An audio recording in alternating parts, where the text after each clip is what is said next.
السلام علیکم ناظرین، میں محمد اسلم حسین سیاست کی خبروں میں آپ سب کا استقبال کرتا ہوں۔ آج 2 جون 2026 ہے۔ اسلامک تاریخ کے حساب سے آج 15 ذی الحجہ 1447 ہجری ہے۔ پیش ہے آج کی کچھ اہم خبریں۔ صدر جمہوریہ ہند دروپدی مرمو نے آج منگل کو ریاست کے یوم تاسیس پر تلنگانہ کے عوام کو نیک خواہشات کا اظہار کرتے ہوئے ریاست تلنگانہ کے شاندار ثقافتی ورثہ، محنتی باشندوں اور اختراعات اور ترقی میں قابل ذکر پیش رفت کی ستائش کی۔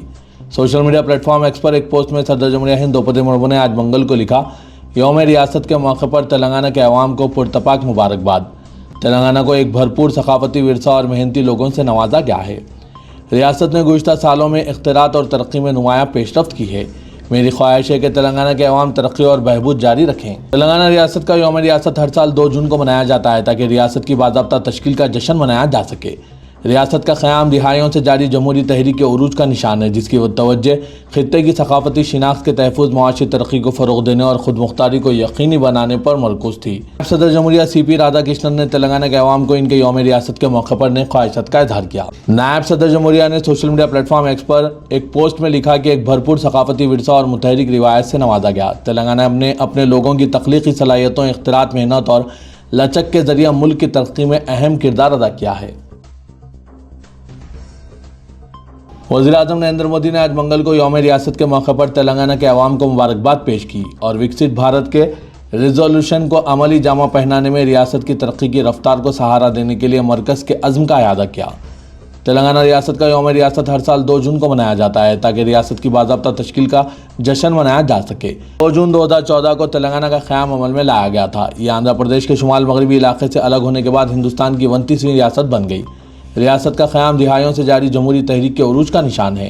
Social media platform X پر ایک پوسٹ میں وزیر اعظم نریندر مودی نے آج منگل کو لکھا، تلنگانہ ریاست کے یوم تاسیس کے خصوصی موقع پر تلنگانہ کے عوام کو میں مبارکباد پیش کرتا ہوں۔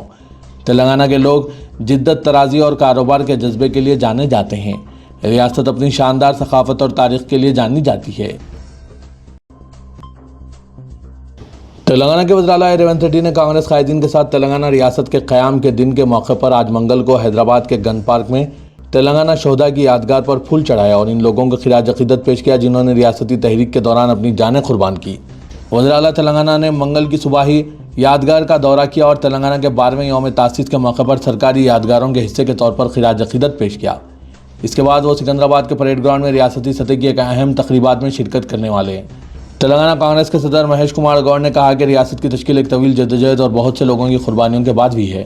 انہوں نے ANI کو بتایا کہ ہم 2 جون کو یوم تاسیس تلنگانہ کے طور پر منا رہے ہیں۔ تلنگانہ کو UPA دور حکومت نے کئی سالوں کی جدوجہد کے بعد تشکیل دیا تھا۔ ریاست کے لیے بہت سے لوگوں نے قربانیاں دی۔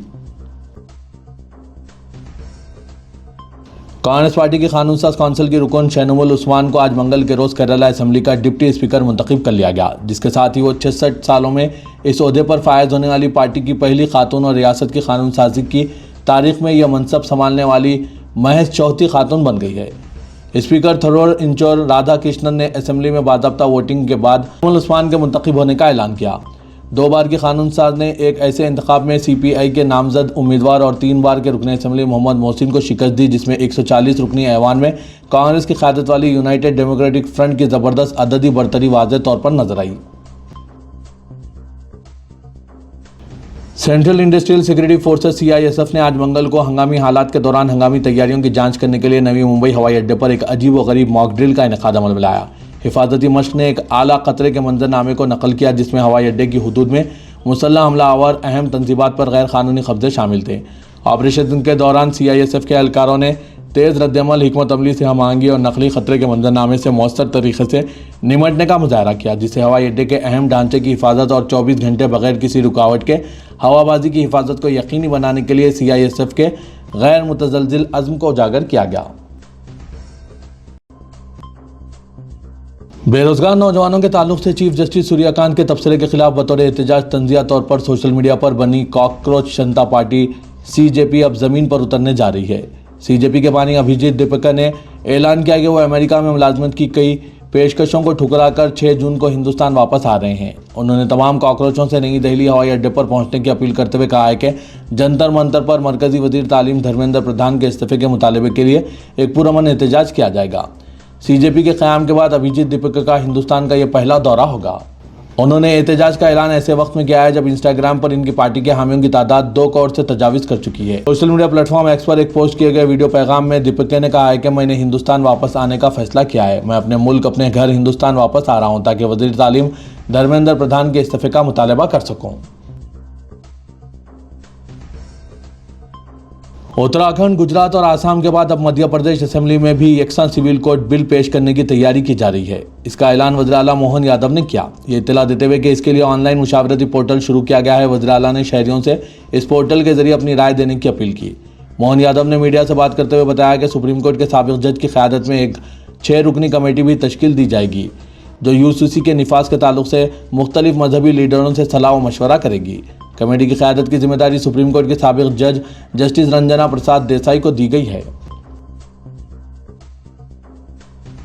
بہار کے ضلع سیوان میں ایک 25 سالہ مسلم نوجوان مبینہ طور پر ہجوم کے تشدد کا شکار ہو کر ہلاک ہو گیا، جبکہ اس کے اہل خانہ نے دعویٰ کیا ہے کہ 2 ماہ قبل اس کے بڑے بھائی کی موت بھی مشتبہ حالت میں ہوئی تھی اور دونوں واقعات کے پیچھے ایک ہی ذہنیت کار فرما ہو سکتی ہے۔ یہ واقعہ برہریا تھانہ علاقے کے تحت واقع شیوراج پور گاؤں میں پیش آیا، جہاں مقتول شہزاد علی کے اہل خانہ کے مطابق 5 سے 6 افراد گزشتہ روز ان کے گھر پہنچے اور انہیں کسی پرانے تنازع کے بہانے گھر سے باہر بلا کر اپنے ساتھ لے گئے۔ شہزاد علی کی اہلیہ مبینہ خاتون نے الزام لگایا کہ چند گھنٹوں بعد خاندان کو اطلاع ملی کہ شہزاد کی موت ہو چکی ہے۔ ان کے مطابق حملہ آوروں نے شہزاد کو بے رحمی سے تشدد کا نشانہ بنایا۔ انہوں نے اپنی شکایت میں دعویٰ کیا کہ شہزاد علی کو ایک درخت سے باندھ کر سرعام لاٹھیوں، لاتوں اور گھونسوں سے مارا گیا، جس کے نتیجے میں ان کی موت واقع ہو گئی۔ شکایت میں یہ بھی الزام لگایا گیا ہے کہ حملہ آور مقتول کے پاس موجود تقریباً 5,000 روپے نقدی بھی لے لیے۔ اہلیہ کی جانب سے درج کرائی گئی FIR میں 8 افراد کو نامزد کیا گیا ہے، جن میں منٹو کمار، چھوٹا مانجھی، پرمیندر مانجھی، گڈو مانجھی، ادیش چودھری، اود کشور چودھری اور رنجن چودھری شامل ہے۔ تمام نامزد ملزمین شیوراج پور گاؤں کے رہائشی بتائے جاتے ہیں۔ مقتول کے والد قیام الدین شاہ نے کہا ہے کہ یہ ان کے خاندان کے ساتھ پیش آنے والا پہلا واقعہ نہیں ہے۔ ریاست کرناٹک میں حجاب پر عائد پابندی ختم کیے جانے کے بعد ایک بار پھر مذہبی لباس کا مسئلہ سیاسی اور عوامی بحث کا مرکز بن گیا ہے۔ ریاست بھر میں جاری احتجاجی مہم کے تحت ہندوتوا تنظیم شری رام سینا اور دیگر گروپوں نے ہبلی کے متعدد تعلیمی اداروں کے باہر طلباء میں زعفرانی اسکارف تقسیم کیے۔ یہ احتجاج ریاستی حکومت کے اس فیصلے کے خلاف کیا جا رہا ہے، جس کے تحت وزیر اعلیٰ سدھارمیہ کی قیادت والی کانگریس حکومت نے 2022 میں سابق BJP حکومت کی جانب سے جاری کردہ اس حکم نامے کو باضابطہ طور پر واپس لے لیا ہے، جس کے نتیجے میں تعلیمی اداروں میں حجاب پہننے پر عملی پابندی عائد ہو گئی تھی۔ 13 مئی کو جاری کیے گئے نئے ڈریس کوڈ حکم نامے کے مطابق طلباء کو اسکول یونیفارم کے ساتھ روایتی اور مذہبی علامات استعمال کرنے کی اجازت دی گئی ہے۔ ان میں حجاب، مقدس دھاگا، شیودھارا، رودرکش کی مالا اور سکھ طلباء کی پگڑی شامل ہے۔ ریاست حکومت کا کہنا ہے کہ یہ فیصلہ کسی نئی مذہبی شناخت کو فروغ دینے کے لیے نہیں بلکہ مختلف برادریوں کے دیرینہ مذہبی اور ثقافتی طرز عمل کو تسلیم کرنے کے لیے کیا گیا ہے۔ تاہم بھارتیہ جنتا پارٹی اور متعدد ہندوتوا تنظیموں نے اس اقدام کی سخت مخالفت کی۔ ناقدین کا الزام ہے کہ کانگریس حکومت اقلیت نواز سیاست کر رہی ہے اور اس فیصلے سے تعلیمی اداروں میں ایک بار پھر مذہبی بنیادوں پر تقسیم اور تنازعات جنم لے سکتے ہیں۔ اسی تناظر میں رام سینا اور دیگر تنظیموں نے زعفرانی اسکارف مہم شروع کی ہے، جس کا مقصد حکومت کے فیصلے کے خلاف علامتی احتجاج کرنا بتایا جا رہا ہے۔ تلنگانہ کے وزیر اعلیٰ ریونت ریڈی نے آصف آباد ضلع کے کوٹھاری گاؤں میں اندرما ہاؤسنگ اسکیم کے دوسرے مرحلے کا آغاز کیا۔ ریاست بھر میں دوسرے مرحلے کے تحت حکومت 2,50,000 مکانات کی تعمیر کا منصوبہ رکھتی ہے۔ وزیر اعلیٰ نے اندرما ہاؤسنگ کے دوسرے مرحلے کے آغاز کے لیے تیار کردہ علامتی تختی کی نقاب کشائی انجام دی۔ اس موقع پر ریاستی وزراء پی سرینواس ریڈی، ڈی سیتا اکا، جوپلی کرشنا راؤ، رکن راجیہ سبھا وی نریندر ریڈی اور ضلع سے تعلق رکھنے والے عوامی نمائندے اور اعلیٰ عہدیدار موجود تھے۔ وزیر اعلیٰ نے قبائلی علاقوں میں مکانات کی تکمیل پر استفادہ کنندگان سے ملاقات کی اور نئے تعمیر شدہ مکانات کا افتتاح کیا۔ تلنگانہ حکومت نے مانسون کی آمد سے قبل ہی مانسون ایکشن پلان کو خطیت دے دی ہے تاکہ آفات سماوی کی صورت میں ہنگامی طور پر اقدامات کیے جا سکیں۔ وزیر اعلیٰ تلنگانہ ریونت ریڈی نے عہدیداروں کے ساتھ جائزہ اجلاس منعقد کیا۔ انہوں نے عہدیداروں کو ہدایت دی کہ وہ کسانوں کو ایسی فصلوں کے بارے میں شعور بیدار کریں جن کے لیے کم پانی کی ضرورت ہوگی۔ انہوں نے کہا کہ جاریہ مانسون سیشن میں معمول سے کم بارش کی صورت میں فصلوں کو تباہی سے بچانے کے اقدامات کیے جائیں۔ وزیر اعلیٰ نے کہا کہ موجودہ صورتحال میں کسانوں کو متبادل فصلوں کی ترغیب دی جانی چاہیے۔ وزیر اعلیٰ نے آبپاشی پروجیکٹس کی تعمیر اور مینٹیننس کے بارے میں عہدیداروں سے تفصیلات حاصل کی۔ تلنگانہ حکومت نے ورکرز کی اقل ترین نظر ثانی شدہ تنخواہوں پر عمل آوری کے سلسلے میں احکامات جاری کرتے ہوئے تنخواہوں کی نقدی ادائیگی پر پابندی عائد کر دی۔ ورکرز کی تنخواہیں الیکٹرانک ٹرانسفر سسٹم کے ذریعے ادا کی جائے گی۔ حکومت نے اقل ترین تنخواہوں کے دائرے میں غیر منظم ورکرز کو شامل کیا ہے۔ لیبر ڈپارٹمنٹ کی جانب سے آج جیو جاری کیا گیا، جس میں واضح کیا گیا کہ تنخواہوں کی بروقت ادائیگی کے لیے ڈائریکٹ الیکٹرانک ٹرانسفر کے طریقہ کار اختیار کیے جائیں یا پھر بینک چیک کے ذریعے ادائیگی عمل میں لائی جائے۔ الیکٹرانک ادائیگی کے لیے NEFT، RTGS اور IMPS طریقے کو اختیار کیا جا سکتا ہے۔ حکومت نے حال ہی میں اقل ترین تنخواہوں پر نظر ثانی کی ہے، جس کے نتیجے میں صنعتوں اور دیگر اداروں کے ورکرز کو فائدہ ہوگا۔ تلنگانہ کے نائب وزیر اعلیٰ ملو بھٹی وکرامارکا نے دہلی میں صدر کل ہند کانگریس کمیٹی ملکارجن کھڑگے سے ملاقات کی۔ ملاقات کے دوران بھٹی وکرامارکا، جو حال ہی میں پارٹی قیادت کی ہدایت پر جھارکھنڈ کے دورے پر گئے تھے، انہوں نے کانگریس پارٹی کی موجودہ صورتحال اور اپنے دورے کے دوران سامنے آئی سیاسی پیش رفت سے کھڑگے کو آگاہ کیا۔ جھارکھنڈ میں راجیہ سبھا انتخابات قریب آنے کے پیش نظر بھٹی وکرامارکا نے AICC صدر کو ریاست کے چیف منسٹر ہیمنتا سورین کے ساتھ ہوئی اپنی بات چیت سے بھی واقف کروایا۔ انہوں نے بتایا کہ راجیہ سبھا انتخابات کے لیے مشترکہ حکمت عملی تیار کرنے کی غرض سے انڈیا اتحاد میں شامل تمام جماعتوں کو متحد کرنے کی کوششیں کی جا رہی ہے۔ حیدرآباد میں ٹریفک کے بڑھتے ہوئے مسئلے کے حل کے لیے GHMC نے ایک اور بڑے فلائی اوور کی تعمیر کی تیاری شروع کر دی۔ حکومت نے LB نگر زون میں 6 لین والے جدید فلائی اوور منصوبے کو انتظامی منظوری دے دی ہے، جس پر تقریباً 416 کروڑ روپے خرچ کیے جائیں گے۔ بلدی حکام کے مطابق یہ fly over Gayatri Nagar, TKR college اور مندملما جنکشن کے راستے تعمیر کیا جائے گا۔ اس منصوبے کو Hyderabad city innovation and transformative infrastructure project کے تحت عمل میں لایا جائے گا۔ Engineering, procurement and construction model کے تحت KNR کنسٹرکشن کمپنی اس منصوبے کی ذمہ داری سنبھالے گی۔ ذرائع کے مطابق ٹینڈر کا عمل مکمل ہو چکا ہے اور جلد ہی اراضی کے حصول اور یوٹیلیٹی شفٹنگ کے کام شروع کیے جائیں گے۔ اس فلائی اوور کی تکمیل کے بعد بیڈنگ پیٹ، میر پیٹ اور الماس گڑا جیسے تیزی سے ترقی کرنے والے علاقوں کو بہتر رابطہ میسر آئے گا۔